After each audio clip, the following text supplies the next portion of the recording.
जी मागणी होती प्राप्त निवेदन जे आहे आपलं उपरोक्त संदर्भीय पत्राच्या अनुषंगाने आपणास करण्यात येते की आपल्या निवेदनात नमूदप्रमाणे अभ्यासक्रमाबाहेरील प्रश्न असल्यास त्याबाबत गुण देण्याची कारवाई नियमानुसार केली जाईल। तसेच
जी मागणी होती प्राप्त निवेदन जे आहे आपलं उपरोक्त संदर्भीय पत्राच्या अनुषंगाने आपणास करण्यात येते की आपल्या निवेदनात नमूदप्रमाणे अभ्यासक्रमाबाहेरील प्रश्न असल्यास त्याबाबत गुण देण्याची कारवाई नियमानुसार केली जाईल।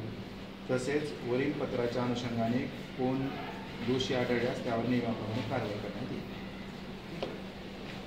त्यांना म्हणजे आपली जी मागणी होती की सिलेबसच्या बाहेरचे प्रश्न परीक्षा उशिरा त्याच्यावर नियम जे आहेत ते नियमानुसार त्याने कारवाई करतील आणि जर त्या कमिटीमध्ये सिद्ध झालं की खरंच परीक्षेच्या सिलेबसच्या बाहेरचे प्रश्न आहेत त्याचे गुण नियमानुसार दिले जाईल असं आपल्याला लेखी दिलेलं आहे।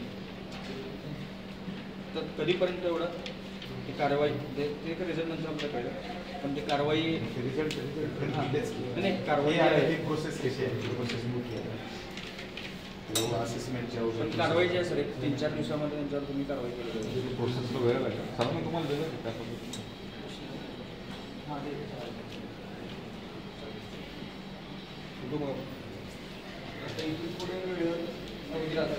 प्रयत्न तर तोच आहे सगळ्यांचाच आहे आमचा नाही सगळ्यांचाच आहे।